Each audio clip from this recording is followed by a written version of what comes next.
Okay. Hello and welcome to FLUXANA Laboratory.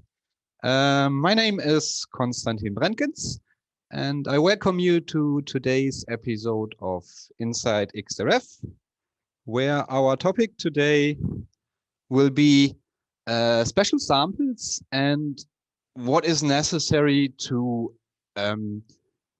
actually do fusion with those, or more specific, what special procedures we need to make preparation with special samples. So feel free to use the comment section or the questions and answer sections just to type any questions that come to your mind. We will probably have some time in the end to maybe pick a few of those questions and answer them immediately. Otherwise, we will get in touch with you by email or other means in the next days. And we will try, of course, to answer all questions that come during the course of this presentation. And okay, so let me just get started. And I think I shared the monitor. It says so. I haven't heard from my moderator any other information, so I'll just go and walk you through the presentation and hopefully give you a bit of insight on the preparation of special samples. So to begin with, we're mostly talking about how to do fusion or fused beads with those samples. And just as a quick reminder for everybody, fusion equipment in general is quite common in labs.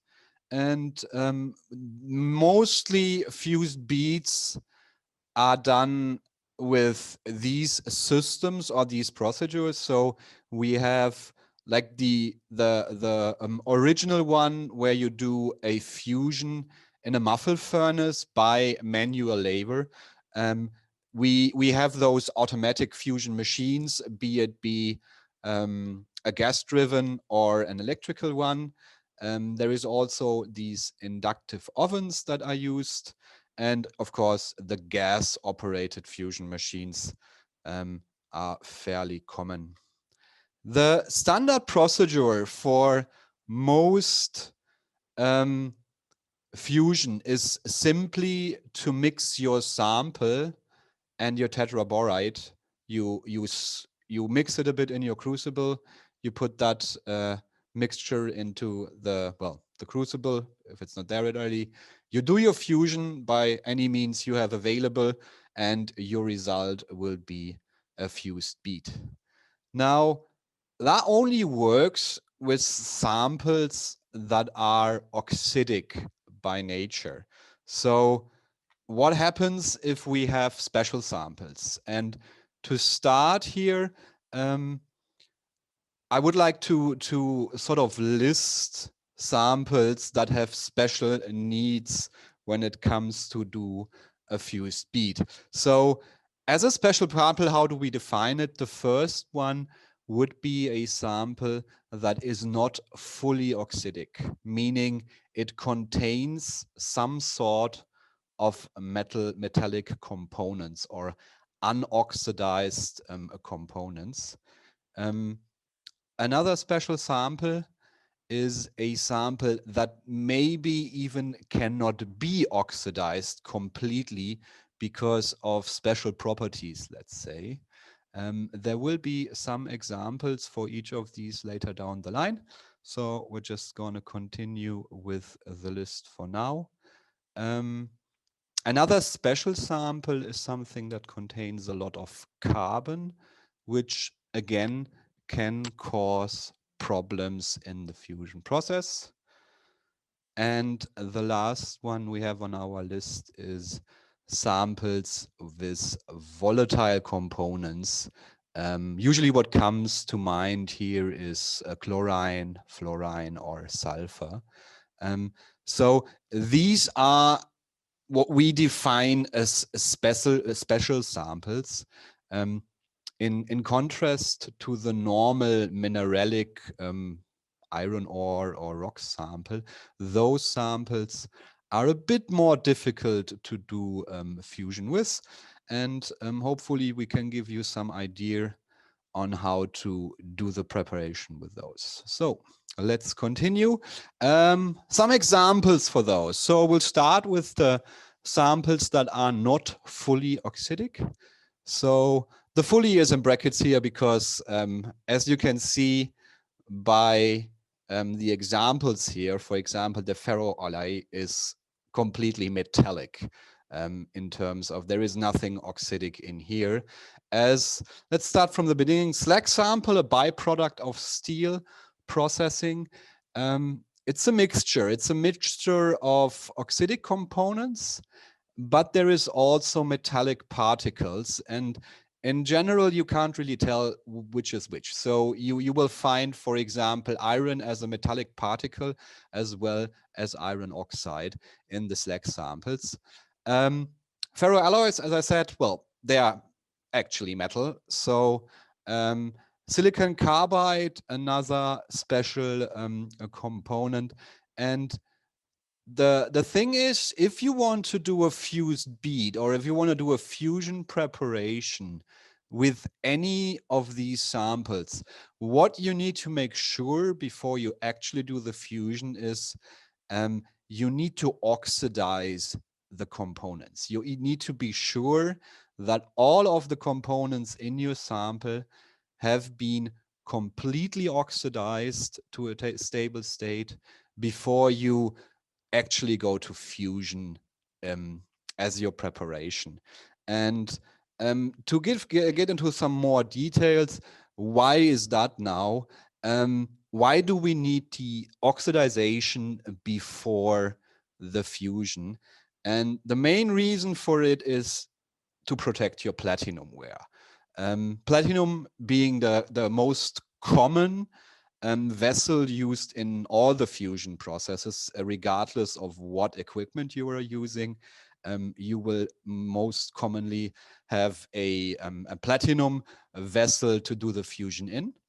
And the problem is that the temperature of your fusion process usually is in a range where a metallic component can actually alloy with your platinum ware. And the result is shown in this picture down here, like a sort of a scare picture maybe, but it can effectively drill a hole, or it eats a hole in your platinum, and it can destroy them or damage them. And in turn, this of course leads to spillage, which again can damage your equipment. So in order to avoid that, we have to avoid all metallic components before actually going to fusion temperature. Another reason, and this is a more analytical one, we talked about the slag samples before. As I said, they are a mixture of different oxidation state of iron, let's say. So you will have like metallic iron, you will have Fe2 or 3, maybe some FeO. So in order to get a good quantitative analysis out of this, what you want to have is all of the iron atoms basically in the same oxidation state, so that you can quantify them properly. And usually what you find in CRMs sometimes is that you, in this case, we have an example here. You can actually find like a total Fe concentration and then an FeO concentration in this example. So this is what we're talking about. In terms of giving an analysis later, we want to have them all in one oxidation form basically, or oxidation state, so that we can quantify them better. And then maybe we can split it apart and do this distinguishations later. But for our analysis, for the quantifying, for the quantitative analysis, it's always best to have them in the same state. So we oxidize them to the most stable one. Next thing is a more practical thing. As an alternative to this oxidization in fusion, you can also always do what's called calcination. You basically take your sample and you put it in a muffle furnace for an hour to make sure that with the temperature and the oxygen present in the muffle furnace, it just naturally oxidizes. But of course, as I said, we're talking about at least 1 hour or even more in the furnace, so that is rather time consuming. So oxidization in your preparation process is preferable when you are working under time pressure. How does it work? How is that this oxidization fusion? How does this work? We have a general layout about how fusion works here. So we have the time of our fusion process against the temperature. Oh, I'm sorry, that was the mouse wheel. So the idea that we are following with the oxidization fusion now is that we actually take our sample and we mix that with an oxidizing agent.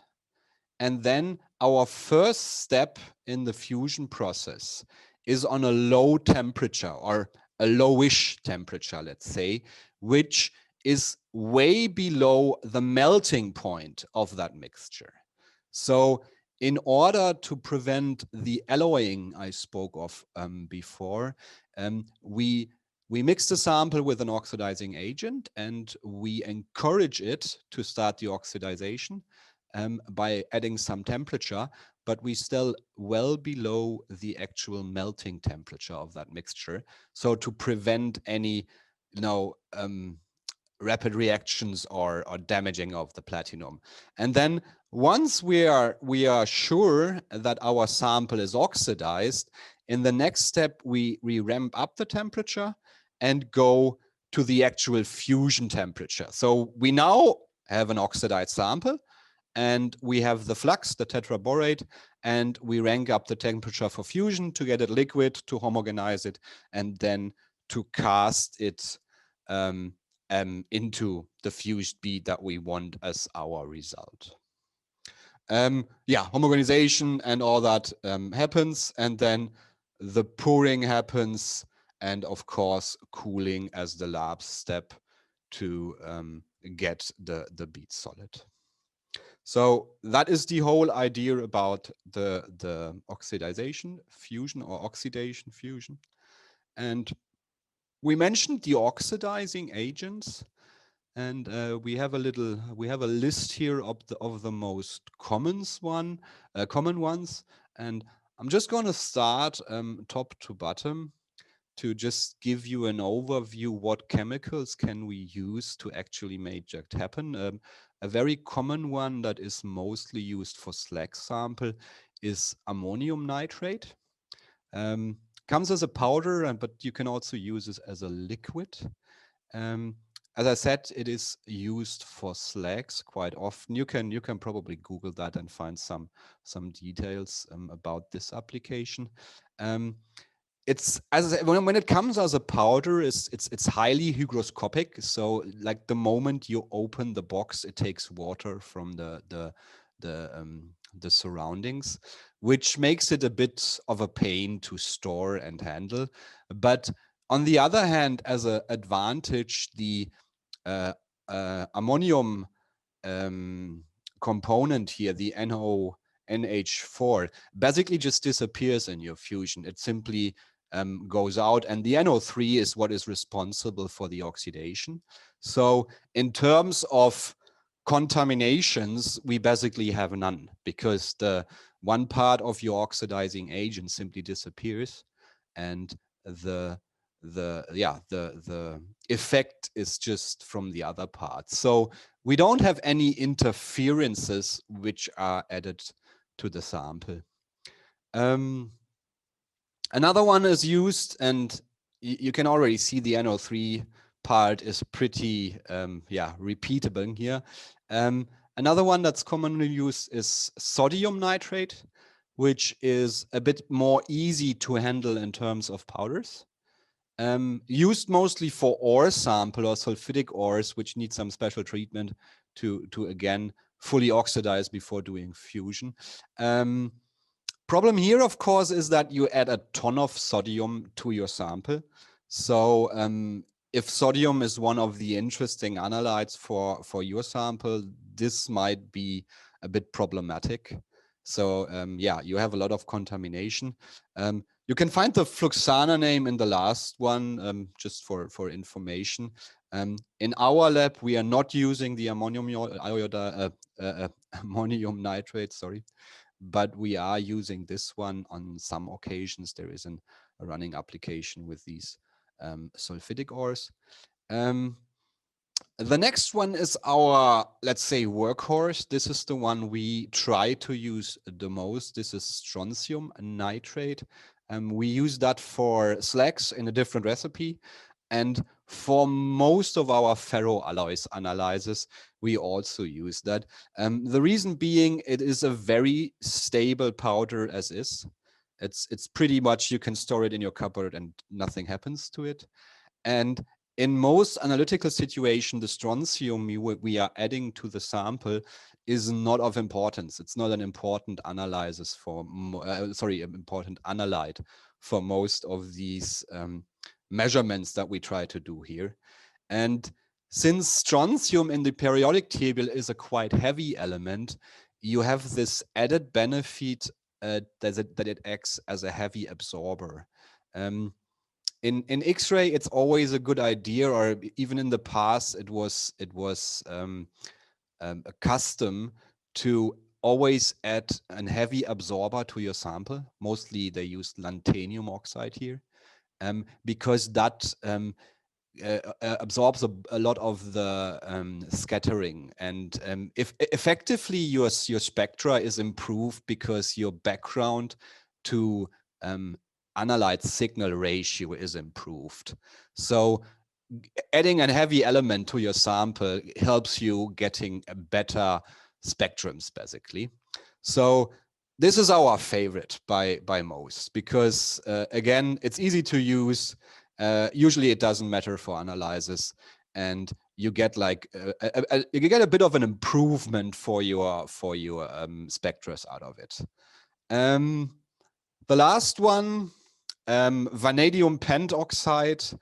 That's like the big guy, so to say. It's in terms of effectiveness, it's the strongest oxidation agent we have available, but it's highly toxic, as you can see by all these nice little symbols down here. It's not the stuff you want to work with every day, but for some of our applications, and we have some examples here being silicon carbide and ferrosilica, we found that the effect of the strontium nitrate, it's just not strong enough. We weren't happy with the reproducibility of the samples, so we ended up sticking with the pentoxide because we have a better oxidization of the sample. So this is our go-to if this one fails, basically. The reason we want to use the other one, because it's easier to use and non-toxic, and yeah, sometimes we still have to use the pentoxide, and obviously you want to wear all the protective equipment and so on, and make sure you get rid of it once you're finished with it. So it's highly toxic. And another problem is that the vanadium we are adding to our sample creates a lot of interference with, for example, chrome, titanium, manganese, and iron, which in most of these applications are important analytes. So it's kind of a balancing. In this case, we mostly we use it when this one fails, but in practice, we prefer to use the nitrate because easier to handle and not as toxic as the pentoxide. If you're wondering, well, I have my sample here now, what do I do with this? Just a bit of, maybe let's call it a little commercial here. So if you're interested in a special application, just get in touch with us. We do have a lot of applications running and ready to go, but even for newer applications, you always have the option to just send a sample to us. we will do some tests and try to figure out how to do a preparation with these samples and do an analysis, get back with those results. We'll get back to you and ask for your feedback, see if the results are matching your expectations. And yeah, once you're happy, we can even do adjustments and help you install such an application on your in your laboratory. I think the big advantage is here, we do have a lot of experienced personnel in the lab, and we already tried a lot of things, and we are risking our equipment here. No, you are not risking yours when it comes to the testing of let's say, new recipes. So just get in touch with us if you have like an application that is actually interesting for you, and see if maybe we already have a solution on how to do it. And if not, we can always test it and see if we find something. All right. We'll go through some examples just to sort of give you a more in-depth view what kind of samples we can do. If you remember, before we had this list, so we talked about the samples that are not fully oxidized, but can be oxidized with the oxidization. Now, the next group of samples would be samples that cannot be oxidized to a full extent. So as an example here, we have catalytic converters. We all know those from our cars. Basically, the sample that we have here is like a silica mesh, a ceramic, that has been coated with a lot of precious metals, mostly platinum, palladium, and ruthenium, which then act as the active surface that clean the exhaust of your cars, just to make it simple. And this, of course, once they are used, those catalysts, they are quite an interesting resource again, because again, we're talking about a lot of precious metals here. And so in order to recycle them, you of course need to analyze them. And the problem here is that doing this in fusion is extremely difficult because, well, there is platinum in our sample to begin with. So using a platinum vessel for it is out of the question. And some of these things we cannot oxidize even with the oxidization fusion. So that is a problematic sample. The next one, which we have seen a lot in, for example, secondary fuels later, basically waste that is burned for its caloric value, is the passivated aluminum oxide. So if you have aluminum and it's metallic, usually what happens, it passivates on the outside. It forms like a sort of protective layer of aluminum oxide. So from the outside, it is oxide form, but there is always a metallic core. And what happens in fusion now is that when you go up to the fusion temperature, the outer layer dissolves and the metallic core is then free to go around and do exactly that what we want to prevent. It damages the platinum again. You remember this photo from before? This is like, well, this is an accident where it got destroyed, basically. Down here are some samples, some crucibles from our lab, actually. And I think on this one, you can actually see this one, with this crucible, we made some of those samples. And then you can see that it turns like the surface gets attacked and it gets coarse. And you can actually see this is a lot of wear and tear that you want to prevent. But with the passivated aluminum, difficult to do. So question is, how do we make those samples then? Well, one solution we have here at FLUXANA is not to use a platinum crucible. There is an alternative that we can use with our electrical fusion machine, and that is a quartz crucible. It's quartz in terms of this is basically silica oxide. And those crucibles are fine with the samples we just mentioned. So just to give you an idea how that works, those quartz crucibles, they are single use. It's a single use crucible that you can use to like make tests and tryouts. And a good thing is that once you finish, you can always control the crucible and check the remains of your sample, and then you can judge how well the oxidation actually worked. We have two examples here, which when we were trying out one application. This is the same sample with different parameters, I think. And on the left side, you can see that all that is remained all that remains inside the Quartz Crucible is a clear melt and no particles. So we can say, okay, that sample has been fused correctly. While on the right side, we can find a lot of particles, and like it almost looks that there is sample left in the melt. So that is definitely not finished. So a big advantage of the Quartz Crucible is that you can actually judge your fusion afterwards without risking to damage your platinum ware, for example. Yeah, one problem, of course, it's single use, so you basically throw them away after using them. You cannot heat them more than once because they will shatter. Another problem is that they will always contaminate your sample with silica oxide. The crucible itself gets dissolved in the fusion process, so you will always find tons of silica in your sample later, and then doing a silica analysis gets kind of difficult. But in general, if you're testing new samples, and even for some special applications, these are an alternative to the platinum ware. I think we have an example here. This is from an actual application that we did, and it is actually the catalytic, what was the name again? Catalytic Converters, where we made it. So we have a customer who's actually making them, and they're trying to control them. And in the end, what we ended up doing is making the same application once in quartz and then a similar application in platinum. And analytical wise, this example here is vanadium then, from 0 to 30% approximately. And analytical wise, they are both comparable.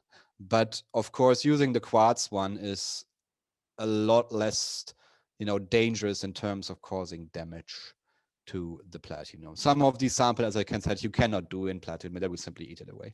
So analytical wise, we are fine on both, even though we have these different approaches. And yeah, that was about samples that we cannot do. We have some other examples here. So next topic is samples with a lot of carbon. Again, one simple way to deal with them is simply do calcination and get rid of the carbon and then do fusion, but that is of course time consuming. So the question is, first of all, what does carbon do to our samples? One effect we see is the soot. So if you still have a lot of the carbon in the form of soot in your fusion, you will see this blackish clouds, and basically, well, this example bead here broke as well, but yeah, you cannot use that one for analysis. Another effect is if you can't get rid of the CO2 from organic components, it will usually cause a lot of bubbles in your disk, which again, not good for your analysis. And so in order to prevent that from happening, the solution is pretty simple. Yeah, we need to get rid of the carbon before we actually do the fusion. So we have to get rid of the soot and also of the organic components of our sample. And as I said, you can do that by doing a calcination before, simply burn it away. But there is also ways to actually do that in your fusion process in one operation. And what we do then is so-called pyrolysis. So an example here is for continuous casting powder. This is used in metal gießen. I don't know the English word for that right now, but it's a product basically which has a high content of carbon. And simply what we do is we put it like this. We take our crucible, we put the flux, and we put the sample on top, and we don't mix it. And then again, we start with a low temperature to burn off the carbon, and then we rank up the temperature to do the fusion. Another example is animal feed.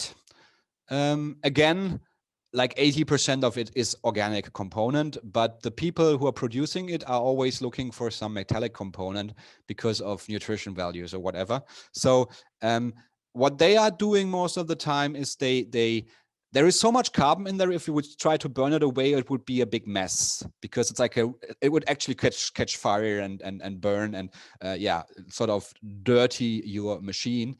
So what we do here to prevent that is basically layer the sample in between flux. So we start with a layer of flux, we put on the sample, and then we cover it by another layer of flux. And then again, we start with a low temperature to slowly burn it off. And that prevents from it going up in flames entirely. And it kind of is a more controlled burn of the sample. Another special sample is if you have a sample with volatile components. As an example, we have fluoride, or we have chlorine in cement or raw meal, or sulfur and raw material. As an example, we have gypsum here. So how do we treat those samples when we want to do the fusion directly? A good idea is to simply work with a lid. So you can do the fusion, and the volatile characteristic of the elements is always present, but you can minimize it by simply putting a cover on your crucible, on your vessel, and also using a closed fusion system like a muffle furnace or a reticle system lets us control the temperature a bit better, which leads to a better result in the end. So if you are going for these kind of analyses, you want to go with a lid and a closed system to get the optimum out of it. An example here, just something we're proud of. We just recently made a fluorine calibration and raw materials. So our range is like from 0 to 50%. And if you look at the standard deviation down here, it's pretty good. There is a pretty good deviation. And this is all done with electrical fusion and the lid and all the tricks we just talked about, just to prevent the volatile characteristic and to minimize it. Another example, that is chlorine. Sorry.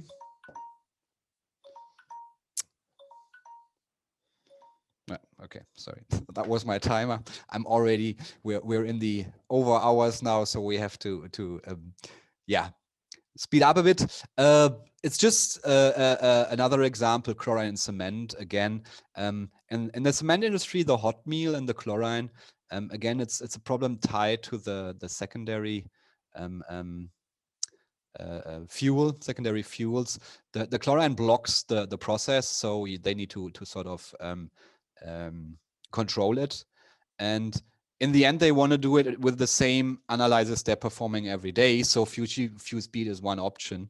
And yeah, we made that in cooperation with a cement plant, and we're quite happy with the repeatability we got. You see, like that the concentration range is pretty small. We're below like 2%. And we're actually finding our 0.0 something chlorine quite repeatedly in our research here. So we're quite happy about that, and it's something that you can just incorporate and do if the need arises in your laboratory. So to summarize the half an hour I've just been talking, in order to yeah, as it says here, in order to use the advantage of fusion for special samples, there is a lot of tricks that you need to apply, or as it's stated here, it's special parameters. And what you always want to look out for when you're thinking about doing these fusion with these more special samples is what kind of sample do I have? What is my analytical question? What do I want the analysis, or what performance do I want out of this analysis? Am I looking for traces? Do I want like not just the main components analysis? How much time do I have on hand? Does it need to be quick, or do I have some time and the results can wait for tomorrow maybe? And the final question is, what equipment do I have available? But in general, you can do fused bead preparation with almost anything. Just given that you spend some time thinking about this, these points, and then try and see, and maybe get in touch with us to get some advice on it. But yeah, that's basically FLUXANA's 5 cents on how to do fusion with more complicated sample. And yeah, as I said, we're already 5 minutes over, so we'll have to stop here at that. Please leave some questions in the comment section, and we'll try to answer them over the next few days.